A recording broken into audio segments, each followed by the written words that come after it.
আসসালামু আলাইকুম সবাইকে। আজকের নতুন টেক ভিডিওতে আপনাদের সবাইকে স্বাগতম। আজকের নতুন টেক ভিডিওতে আমি আপনাদেরকে দেখাবো 25,000 টাকার আশপাশে তিনটা বেস্ট স্মার্টফোন। প্রথম হচ্ছে নাথিং CMA ফোন 1। এটার 6128GB যেটা ভেরিয়েন্ট আছে সেটা বর্তমানে 24,990 টাকার মধ্যে পেয়ে যাবেন। এটার স্পেক হচ্ছে ডিসপ্লে হিসেবে আছে AMOLED 120Hz রিফ্রেশ রেটে 6.67 ইঞ্চেসের একটা ডিসপ্লে। প্রসেসর হিসেবে আছে MediaTek Dimensity 73000 এর একটা প্রসেসর, যেটা দিয়ে আপনারা ডেইলি টাস্ক ইজিলি করতে পারবেন, সাথে গেমিংও করতে পারবেন।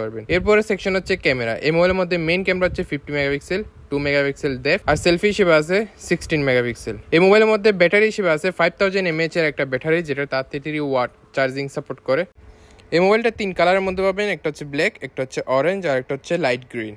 এরপর 2 নম্বর হিসেবে আছে স্যামসাং গ্যালাক্সি A25 5G। এটার 8128GB যে ভেরিয়েন্ট আছে সেটা বর্তমানে 24,990 টাকার মধ্যে পেয়ে যাবেন। তো এটার স্পেক হচ্ছে ডিসপ্লে হিসেবে আছে সুপার AMOLED 120Hz রিফ্রেশ রেটে 6.5 ইঞ্চেসের একটা ডিসপ্লে। এরপরে সেকশন হচ্ছে প্রসেসর। এই মোবাইলের মধ্যে প্রসেসর হিসেবে আছে Exynos 12805nm এর একটা প্রসেসর, এটা দিয়ে আপনারা ডেইলি টাস্ক ইজিলি করতে পারবেন, সাথে গেমিংও করতে পারবেন। এরপরে সেকশন হচ্ছে ক্যামেরা। এই মোবাইলের মধ্যে মেইন ক্যামেরা হচ্ছে 50 megapixel, 8 megapixel ultra wide, 2 megapixel macro, আর সেলফি হিসেবে আছে 13 মেগাপিক্সেল।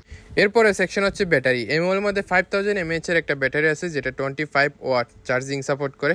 এই মোবাইলটা আপনারা 4 কালারের মধ্যে পাবেন, একটা হচ্ছে ব্রেভ ব্ল্যাক, একটা হচ্ছে পার্সোনালিটি ইয়েলো, একটা হচ্ছে ফ্যান্টাসি ব্লু, আর একটা হচ্ছে অপটিমিক ব্লু। এরপরে 3 নম্বর হিসেবে আছে Redmi Note 13 5G। এটার 6128GB যে ভেরিয়েন্ট আছে সেটা বর্তমানে 23,000 টাকার মধ্যে পেয়ে যাবেন। এই মোবাইলের মধ্যে ডিসপ্লে হিসেবে আছে AMOLED প্যানেলের 1B কালারের 120Hz রিফ্রেশ রেটে 6.67 ইঞ্চেসের একটা ডিসপ্লে। এরপরে সেকশন হচ্ছে প্রসেসর। এই মোবাইলের মধ্যে প্রসেসর হিসেবে আছে MediaTek Dimensity 60806nm এর একটা প্রসেসর, যেটা দিয়ে আপনারা ডেইলি টাস্ক ইজিলি করতে পারবেন, সাথে গেমিংও করতে পারবেন। এরপরে সেকশন হচ্ছে ক্যামেরা। এই মোবাইলের মধ্যে মেইন ক্যামেরা হচ্ছে 108 megapixel, 8 megapixel ultra wide, 2 megapixel depth, আর সেলফি হিসেবে আছে 16 মেগাপিক্সেল। এরপরে সেকশন হচ্ছে ব্যাটারি। এই মোবাইলের মধ্যে 5000 mAh এর একটা ব্যাটারি আছে, যেটা 33 ওয়াট চার্জিং সাপোর্ট করে। এই মোবাইলটা আপনারা 4 কালারের মধ্যে পাবেন, একটা হচ্ছে ব্ল্যাক, একটা হচ্ছে হোয়াইট, আর একটা হচ্ছে ওশান টিএল, আর একটা হচ্ছে প্রিজম গোল্ড। সো আজকে ভিডিও এতটুকুই, দেখা হবে আরেকটা নতুন ভিডিওতে। আল্লাহ হাফেজ।